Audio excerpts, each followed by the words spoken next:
Hello guys, you know me like a friendly Russian funny guys, but today I want to speak with you about more sad things about Ukraine.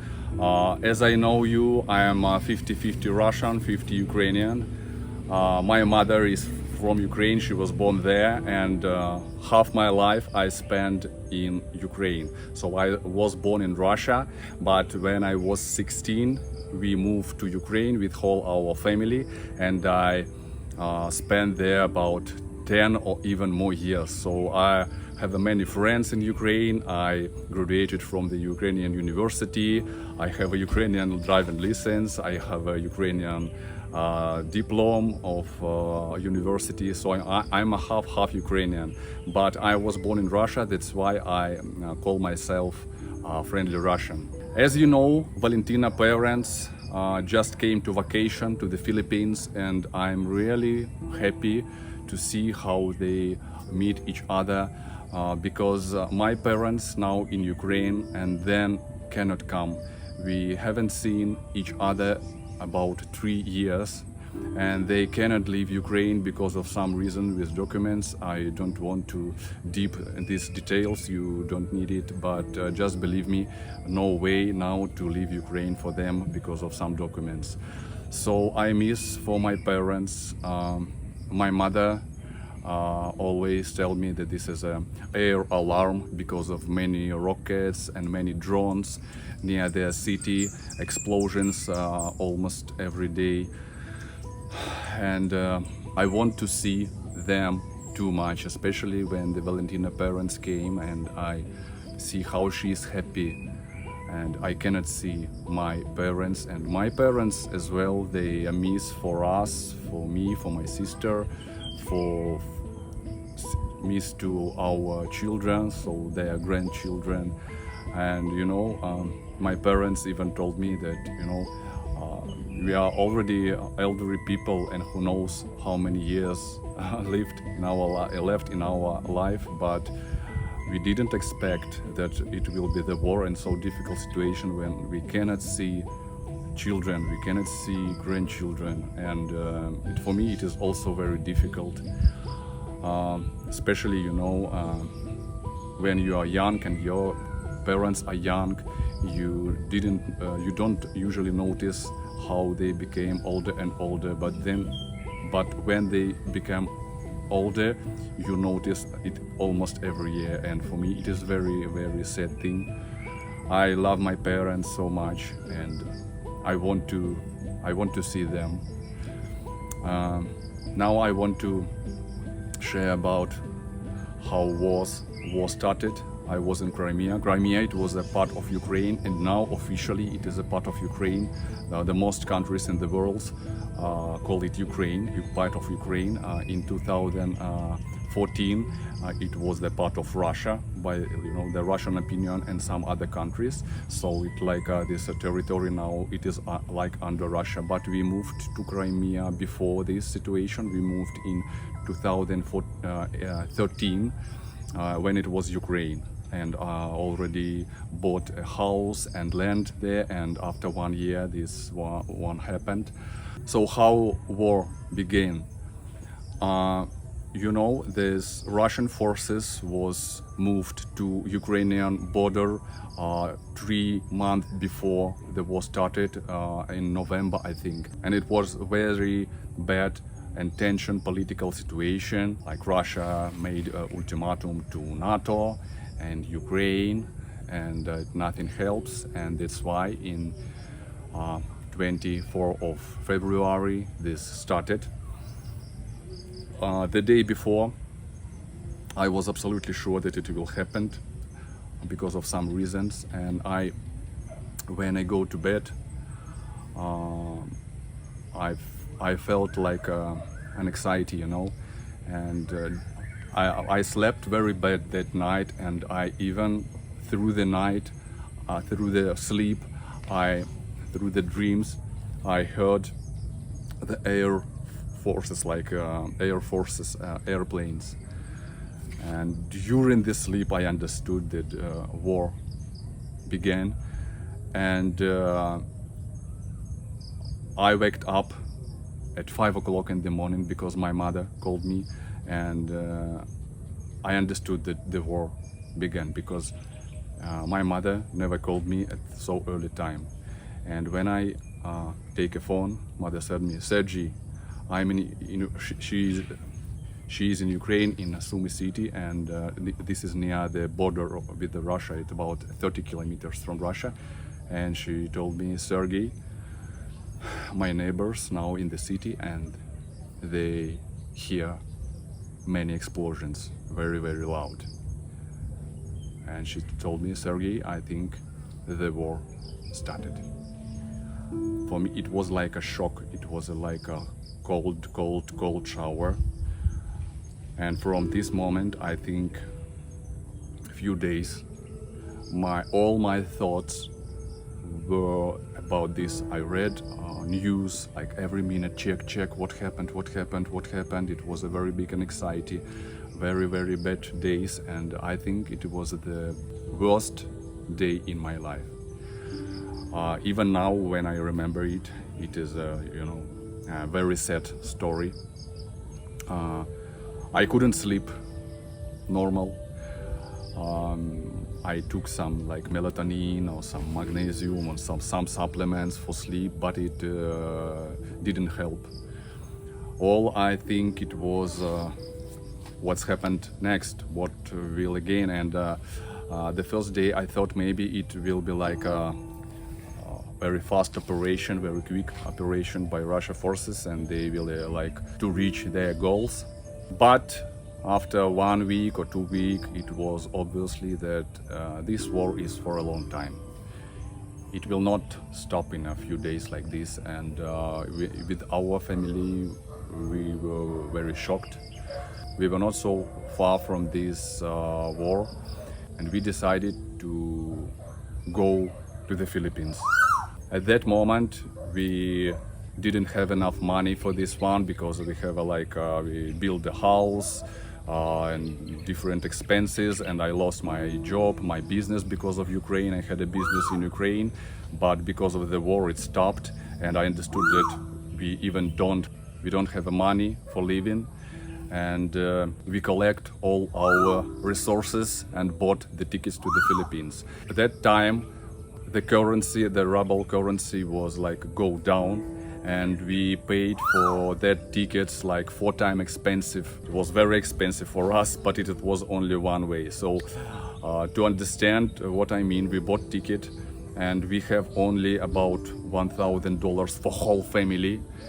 We don't know where to live, how to get money. For $1,000, it's only for 1 month for one family. If we will save money, maybe for 2 months, it will be a very economy, because we need to pay for house, for food, for visa, for everything. And we came to the Philippines and decided to do what to do. But when we came to the Philippines, and the problem was, this was the COVID time. You remember this COVID everywhere with the mask, quarantine, and something like that. And without a vaccination, you couldn't travel. But we didn't want to make vaccination. But it was a lucky moment that we did it. I went to my polyclinic to get X-ray of my back, and when I sit in a queue, it was a free vaccination. I seated near this cabinet, and I thought, oh, why I can do it, no problem. And I did this shot, and then I also asked Valentina. It was 1 month before war started, and it helped us, because we could buy tickets, and one of requirement was vaccination. And we came to the Philippines, and we are more lucky, because for us, we are in the safety. Our family is in the safety. Here now we will have a problem how to earn money, what to do in our life, but this is a problem that we were ready to solve. My parents was also in a shock. I couldn't get to Ukraine because of border was everywhere there's a war. Borders were closed, and by the way, if I get now to Ukraine, I couldn't go from Ukraine because of mobilization, and all men couldn't leave the country because you should war, you should be a soldier, you know. But in my reality, I cannot be a soldier, you know. Especially at this war when two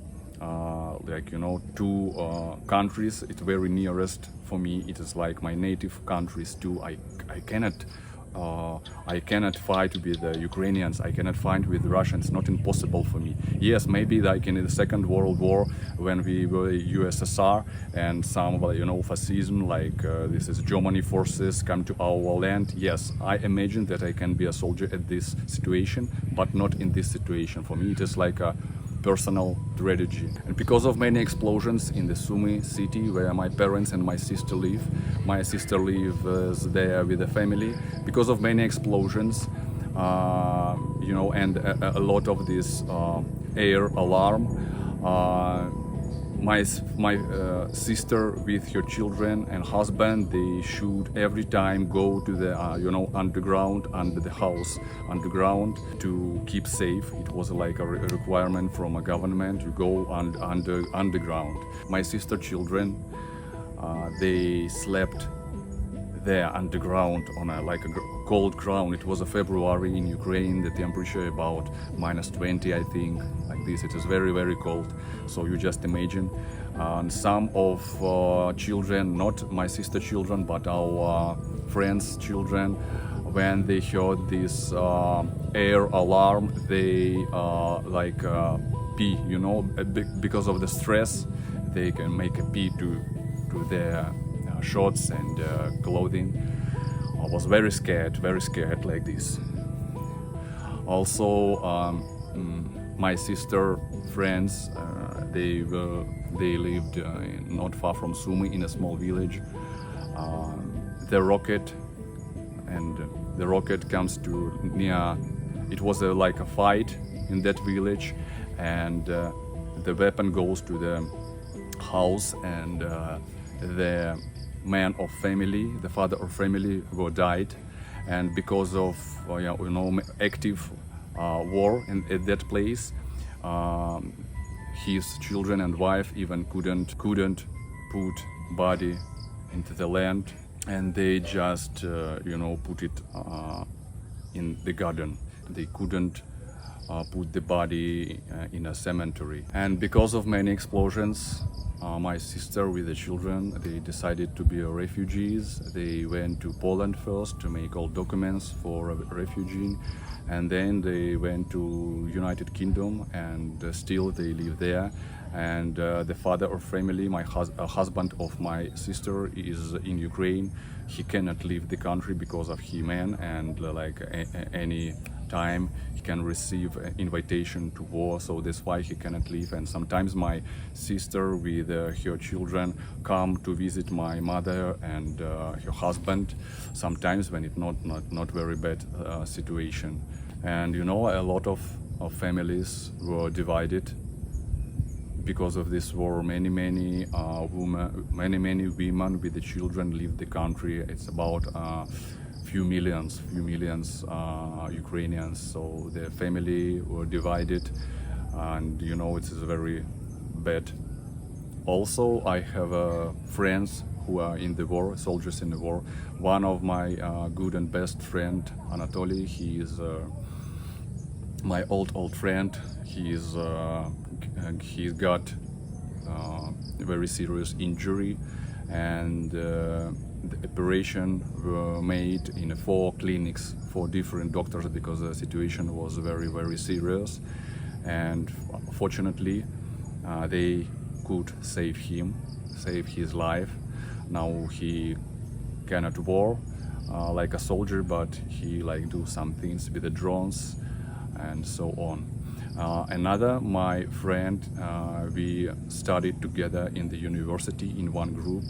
My friend Dennis died on this war.